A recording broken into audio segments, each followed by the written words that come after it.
Hello and welcome to Word on the Street, where we give you the lowdown on everything people have been talking about over the last fortnight. We'll be with you every 2 weeks to bring you exclusive updates on various topics like games, films, book reviews and more. Be sure to tune in every episode for recaps. This week we'll be talking about 2 programs/films that are equally popular amongst both genders, Top Gear and Wreck-It Ralph.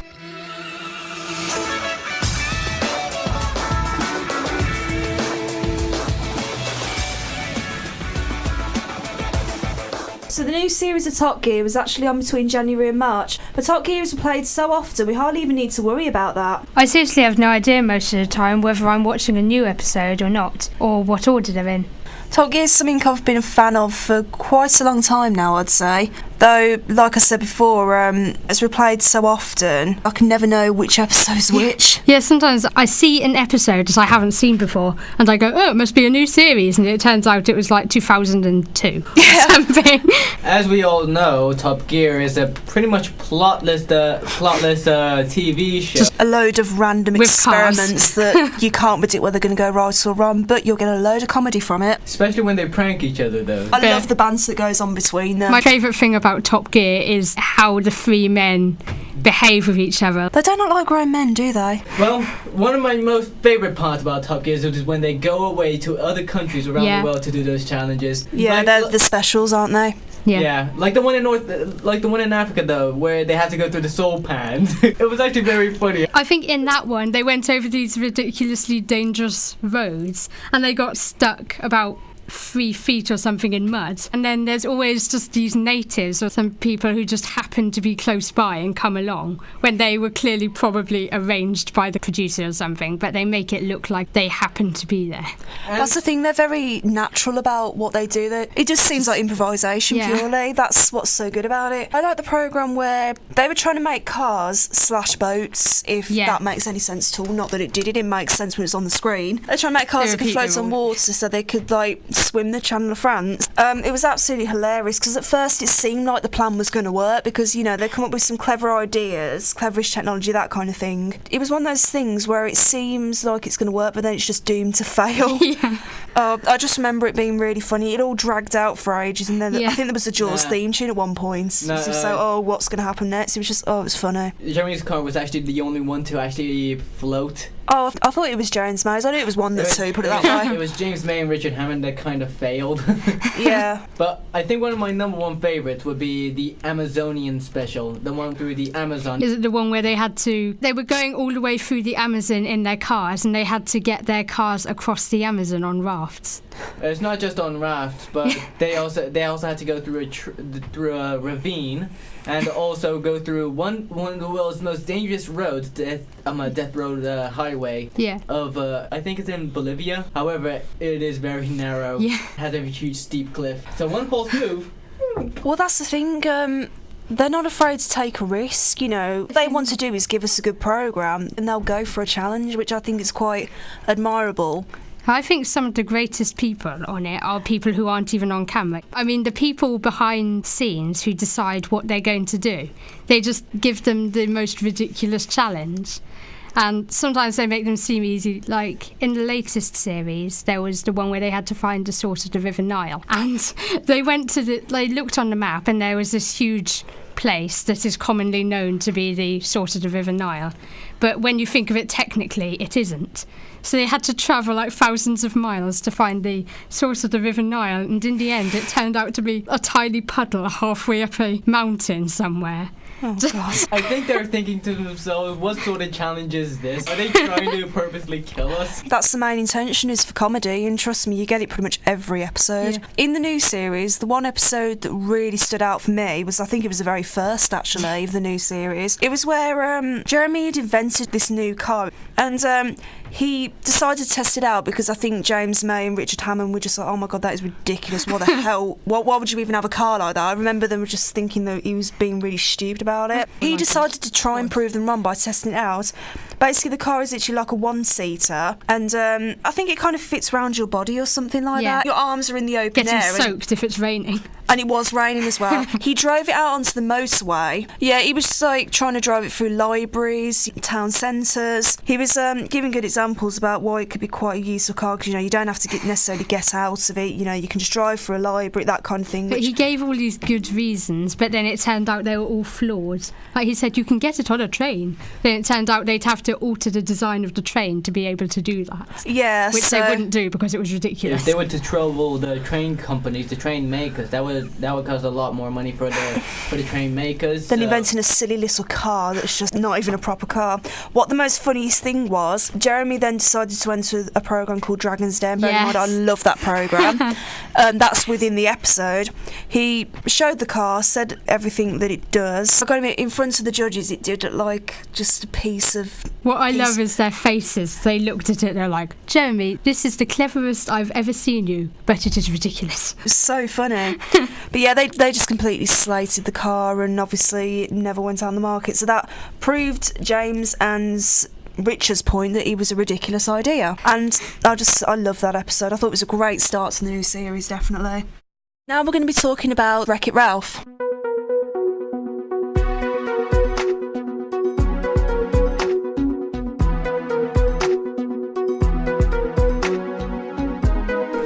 Wreck-It Ralph is basically a story about a video game character called Ralph from an arcade game, Fix-It Felix Jr. Fix-It Felix is basically a game where Wreck-It Ralph goes breaking down an apartment building. However, the game's hero, Felix Jr., goes on to fixing a building. Because Wreck-It Ralph has always kept losing, he wanted to know what life would be like if he started winning as a good guy. I think it's kind of a mixture of abandonment as well, because the rest of the characters in the game are victims, pretty much. Well, Felix is the hero, they're victims, so they're all good people. Wreck-It Ralph's the only guy who's bad. So I think he just wants to know what it's like to be good, because they all get to stay in this huge mansion. And he just lives on the garbage. Yeah, he just lives on garbage and a load of bricks. So I think it is abandonment mainly, because he's bad, even though he doesn't want to be bad, it's not his choice. He's just portrayed as a bad person. Well, the good people are actually quite arrogant. They treat him like he's a monster, to be honest. Because they think because they're the good guys in the game, they have more rights to go and party in their apartment. That is one big example from their 30th anniversary party, celebrating the 30th year of their game existence so far. I think the scene when he entered the house or apartment or whatever you want to call it for the first time, from what I can remember, he pretty much, because of his strength, he wrecked everything unintentionally. So obviously that just made him out to be more of a monster than he supposedly already is, which was quite awkward. I was just remember watching it in the cinema and I was thinking, oh God, you're just making yourself look worse, mate. And then when it came to the cake, he was on the bottom and he was like, rah, angry guy and everything, and he doesn't really want to necessarily always be seen as that. So he got annoyed and he was saying something like, oh, why am I on the bottom of the cake, why can't I be at the top? So I think again that's just going back to the abandonment thing I was saying before, because he always feels left out. He's never included in any of the events or parties or anything, and then there was just a load of disaster about the cake and everything. And yeah, I thought it was a bit of a shame really, because that was his one chance to be invited along and have friends and everything, and it just completely failed because he kind of got into a bit of a temper about not being in the cake properly. Well, then again, the victims are rather cruel about having him there in the first place. Well, see, that's the thing. You know what's quite ironic about it is that their characterisation is the fact that they're victims in the game, but in reality, well, I say reality, but like, when they're not made to play the game, they're actually the horrible people, and Wreck-It Ralph's the victim. They completely swap so once the game's over. It actually seems a bit like actors. So basically they're all acting in the game. Yeah. But then Ralph is not like he is in the game, but they seem to think he's still actually his character, though he's actually not as bad. It's more like what makes him happy at the end is that people realise that he's not actually how he is in the game. Well, later on in the film, he decides to move on to another game. He runs off and he goes into this other game. I can't remember the name of it, but it's all Sugar Rush. Sugar Rush. That's it. I knew it was something related with sweets. Yeah, Sugar Rush. And then he meets Vanellope. She has this glitching problem, which is some kind of fault in the game. The two of them are kind of in the same position, really, because Vanellope's really lonely because all the other racers think she's a freak because she's what they call a glitch, and all she wants to do is race because that's the whole point of the game. It's a racetrack, but she can't race because of a glitching problem, so they think it might be some kind of malfunction in the game. And it's the same sort of issue with Wreck-It Ralph. I mean, he can do his job all right, he just doesn't want to do his job. Like, he wants to be something different, and they're both treated really badly in their games, so they meet each other and have something common, and we see a different side to Ralph. We see a really nice, caring side, because he really wants to look out for Vanellope, and he's sort of a bit like a father figure as well. When we finished the film, the first thing you said was, "That is so adorable." Not in that voice. Yeah, because really Abby and myself went to see the film for our friend's birthday, and I do remember I was in the cinema going, "Oh my God, she's so cute! It's unreal." But yeah, that's just me. I'm a bit crazy. Yeah, but she's a really sweet girl, though. She was quite mischievous as well, and she really wound up Ralph at first. He looked like he was going to kill her. But other than that, she's really sweet, and she's quite determined as a character as well. She's determined, she's feisty, she's funny, she's mischievous. There's a lot of things about her, and she's got a lot of enthusiasm in her despite her situation. There's one of the scenes in the film, we see where she lives, and she lives in this dark, dingy cave. And that's all she ever has. She's got a bedroom and everything, but she's constantly on her own. She doesn't ever talk to anyone, and I sort of remember watching that, and I was just thinking, well, I'd hate that. I'd hate if I had no one to talk to at all, because no one wants to be like that. I mean, everyone wants to have friends, everyone wants to be supported, but she doesn't get any of that, all because of something that she cannot control. So the film itself is very largely based around computer games, and Leo here is quite a big fan of computer games, so I wondered, what did you think of it from that perspective? I love the way that they designed the game world. Literally, just one small plug extension socket, they use it as some sort of station to other games. That actually blew my mind entirely, how one game character can go to the next game world to any other games freely. And it was also funny the way that Ralph tried to sneak in 2 cherries, but they got caught twice. So that was pretty funny in my opinion.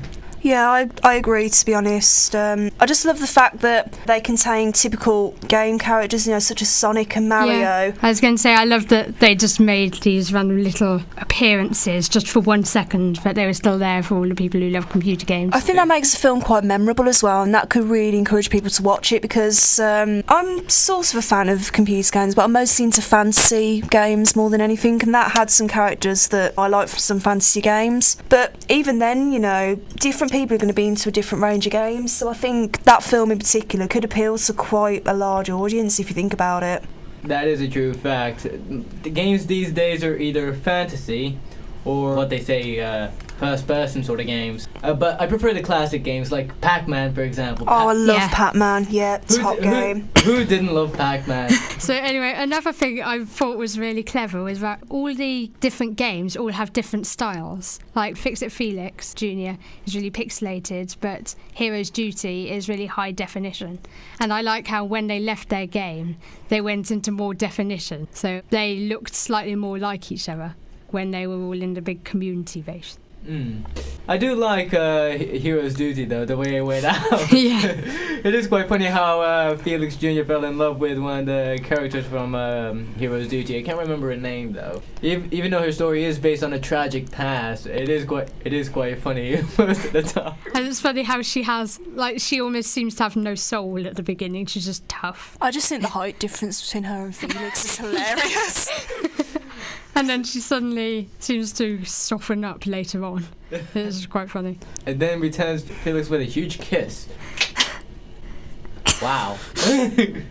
I actually do love their wedding, though. The way they were pointing their guns at the windows.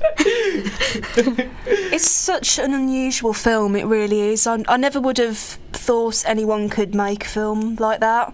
Having a story where it's from the character's perspective from the game. I think that's really good. Yeah. Well, from many past films that I've seen, well, not many films, but when it comes to game characters like that, personally, I've never seen anything like that at all. But whoever thought of this is a complete genius. Oh, people, that's all. If you have any views on Top Gear or Wreck-It Ralph, please let us know on Facebook, Word on the Street Podcast, and Twitter, word_on_street. Or email us at wordonthestreet@outlook.com. And tune in next week.